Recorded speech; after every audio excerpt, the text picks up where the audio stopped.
so this is the DeSantis appendix rig.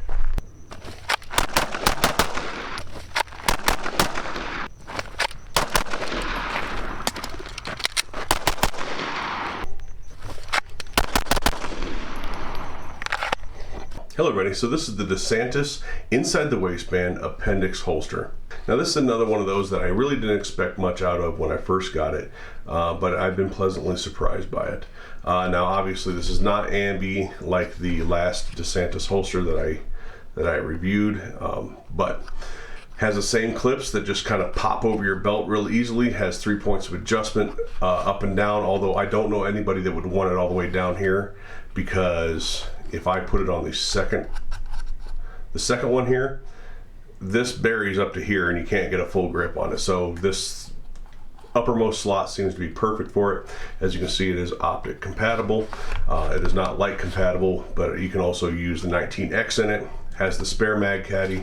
Now it does have a retention adjustment for the mag here, but there is no retention adjustment for the pistol. It uses a similar style retention that the Tolster Oath that I like so much has, and that is that as you put the gun in, it just sort of spreads apart and kind of goes back together, right?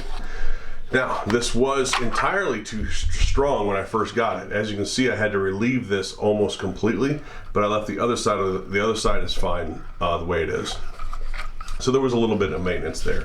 But now, I was actually doing dry runs with it last night, and I got down to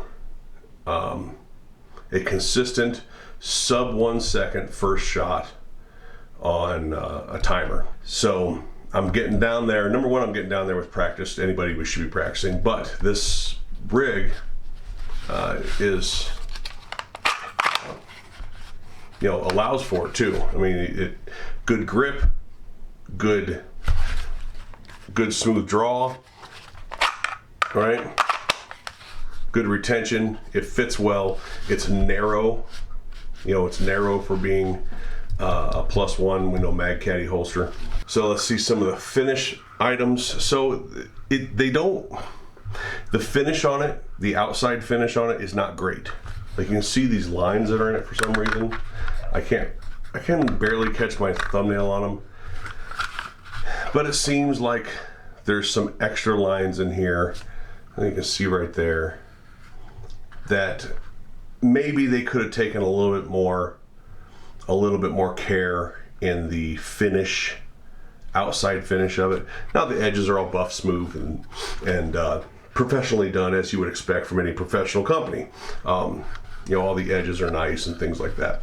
They do have a nice rigid piece here that, you know, so that doesn't move too much. If you wanted this moved some more for your body type, you could use a heat gun and just bend it a little bit. But they have these pieces of rigidity here to help to make that so it doesn't fold or move when you don't want it to, which is nice.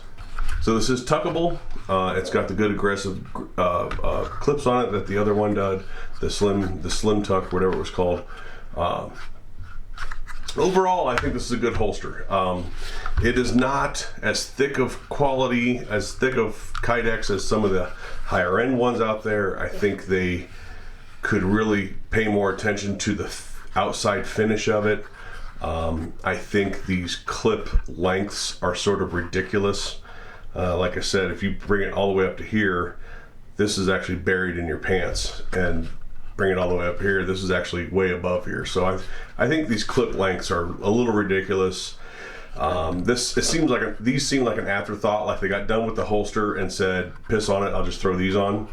But other than that, I mean, I think this is a really solid holster. It does what it does, and I'm actually impressed with how comfortable it is compared to what I thought it was going to be. Now, if I decide to keep this holster, these will get cut off because these do dig. When I'm sitting down, those do dig. That is a big downside. So that's it for the DeSantis appendix inside the waistband tuckable holster.